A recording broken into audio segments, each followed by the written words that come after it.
Oke, gua nge-record ini pakai HP karena kamera gue yang biasa gua pakai buat ngevideoin YouTube itu dipinjem lah sama teman-teman gua karena mereka ada project dan lain sebagainya lah.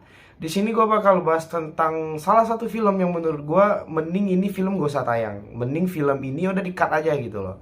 Gue bukan orang yang pro banget dalam pembuatan film, tapi gue sebagai penikmat film, gue berhak untuk mengomentari ini. Dan menurut gue, ya gue tau lah sedikit demi sedikit tentang perfilman yang ada di dunia ataupun di Indonesia. Ini cuma komentar gue yang menurut gue nggak nyaman untuk ditonton sebagai ya viewers lah ya untuk menonton film tersebut. Menurut gue film ini kalau misalnya hanya bermodal alur cerita, ya mending gak usah tayang, mending gak usah buat di video ini, film, mending gak usah buat film ini karena menurut gua salah satu film kalau misalnya bermodal alur cerita doang yang seru, itu gak bakal oke kalau misalnya semuanya gak prepare dengan baik. Nah di sini tuh gue ngelihat beberapa angle, bukan beberapa angle lagi sih. Dari 100% tuh mungkin ada lah 80-an% yang angle-nya kacau banget. Perasaan ini film deh, bukan kayak short movie yang sembarangan atau apa. Bahkan ini film udah sampai ke Netflix, udah bisa masuk ke Netflix gitu loh. Ini kalau misalnya hanya bayar untuk masuk ke Netflix, semua orang juga bisa. Tapi saran gue ini film ya lebih bisa prepare lagi lah ke depannya. Siapapun sutradaranya, menurut gue ini harus di-preparein lagi lah. Nggak hanya modal alur cerita aja untuk membuat salah satu film ataupun membuat sebuah film. Dan judul film ini adalah Prey.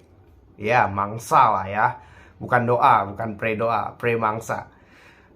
Gue bingung lagi. Dari awal gue tonton menit pertama, menit kedua sampai akhir film, alur ceritanya tuh nggak membosankan. Nggak membosanin sama sekali. Cuma yang gue pengen komen itu, ini film nggak ada persiapannya kan dalam kamera ataupun dalam alat-alatnya gitu. Ini film nggak punya tripod kah? Ini film nih nggak punya persiapan yang lengkap untuk membuat film kah? Kalau misalnya nggak ada, mending gak usah buat film. Serius deh.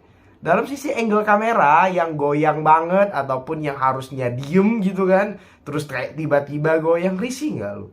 Risih nggak nontonnya? Itu juga menurut gue bisa mengurangi kenyamanan untuk menonton.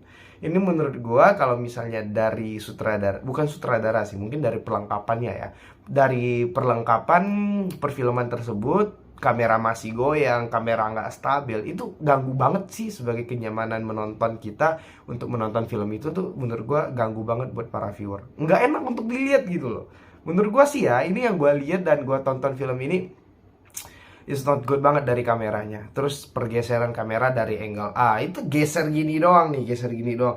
Menurut gua, ya itu pakai tripod juga bisa nggak goyang. Yakin sama gua nggak bakal goyang kalau misalnya lu pakai tripod nih. Pakai tripod kayak nih, geser aja nih gitu kan. Pakai tripod cuma gerakin tripodnya aja, itu nggak bakal goyang.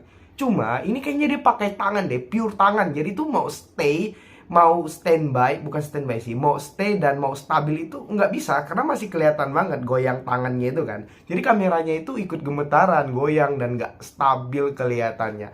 Itu menurut gua sih. Jadi untuk film ini alur cerita menurut gua 8/10, tapi mungkin dari persiapan pembuatan filmnya itu kurang lah ya menurut gua. Ya 3/10 lah. Kamera goyang, audio masih oke lah. Tapi ini yang gue permasalahin kameranya aja sih. Dan menurut gue ya diperbaiki lagi kalau misalnya emang membuat film, apalagi lu tayang di salah satu platform yang menurut gue terkenal di Indonesia, di dunia, mungkin di dunia ya, gue nggak tahu. Mungkin yang gue tahu ini hanya Netflix ini terkenal banget di Indonesia, banyak banget peminat nontonnya, dan lu menayangkan sesuatu yang menurut gue belum siap untuk ditayangkan, itu menurut gue bad banget and not good lah. Apalagi ya, mungkin cuma itu doang sih yang pengen gue bahas, karena ini juga bisa buat pelajaran lah bagi orang-orang yang pembuat film juga. Mungkin yang nonton ini ada membuat film, ada yang buat film atau apa lain sebagainya, I don't know, ya terserah kalian. Yang penting menurut gue, dan ini pandangan gue, kamera itu ya jangan menyepelein lah. Nyepelein kamera, angle, goyang atau enggaknya, itu ngaruh banget untuk kenyamanan penonton sih menurut gua. Audiens lah, lebih ke audiens yang menonton video lu, film lu ya. Kalau misalnya udah dikategorikan film dan tayang di Netflix apalagi bioskop, gua udah ngomong di video sebelumnya, gua ada ketemu beberapa film yang tayang di bioskop kamera settingnya masih hancur banget. Ya mungkin dari gerakannya lah, atau mungkin gemetarannya nggak stabilnya, itu Walaupun ini kecil menurut kalian, tapi menurut gue ini ngaruh banget untuk penonton. Itu yang sering gue disclaimerin buat kita semua untuk menonton film ataupun pembuat film. Sekali lagi, gue bukan sok jago, bukan sok pintar, tapi ini ya suara gue sebagai viewer, sebagai penonton yang menonton film Prey ini. Oke, mungkin itu doang sih saran gue dan penilaian gue, komen gue tentang film Prey. Oke, see you. Thank you. Dadah.